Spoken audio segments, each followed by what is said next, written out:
Here on Prendergast Avenue, the Puerto Rican community is reacting to a hurricane that is pounding the island of Puerto Rico right now.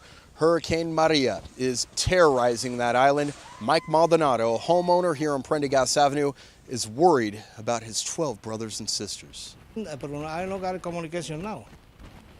I can't help, I can't nothing.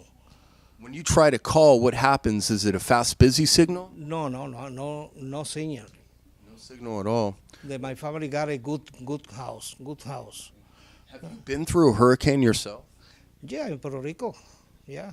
Category 4 or 5? Cuatro, cinco? I in Puerto Rico, category, I think 3, 4. Rain, inundation, the flood inundation, very bad. That's the problem in Puerto Rico, the flood.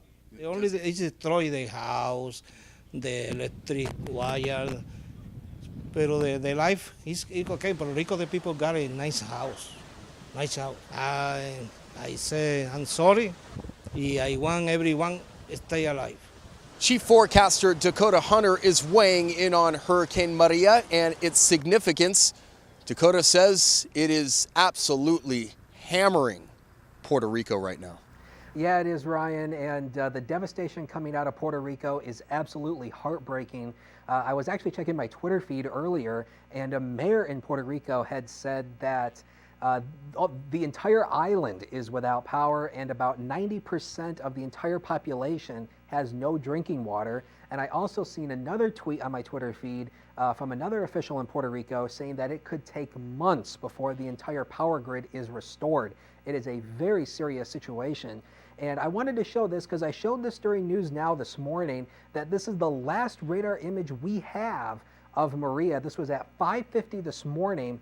And you can see this was just as it was making landfall. And when this happened, this was at 5:50 this morning, the radar actually went down. We don't exactly know what happened, but the National Weather Service in San Juan, who operates this radar, had ultimately said it was a hardware failure on the radar. But this was the last image we had from the next rad of Hurricane Maria. Now, let's get into the current details on Maria.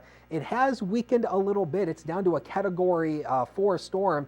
It's actually down to a Category 3, actually. It's 115 miles an hour, and the wind gusts, though, are still quite powerful at about 165, and it's picked up a little bit of speed moving northwest at 12, and this is Maria here, just a very, very devastating and powerful storm.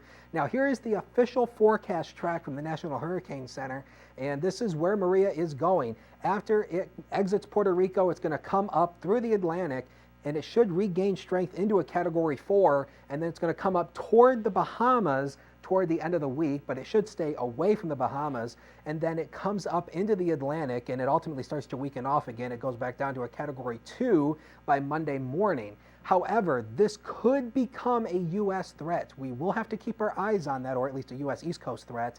It moves away from Florida, but we will have to keep our eyes on the East Coast because it could potentially impact some of the East Coast areas. And this is the model guidance coming off the computer models, and we call this a spaghetti plot because it looks like a bunch of strands of spaghetti. And the National Hurricane Center forecast cone is this cone that you see right here. It is in agreement with the models that it should make that right-hand turn.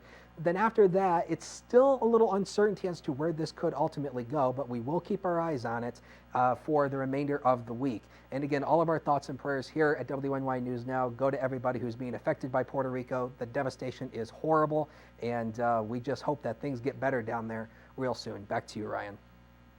All right, thank you, Dakota. Reporting from Prendergast Avenue, where we are getting local reaction to Hurricane Maria right now. It's pounding Puerto Rico.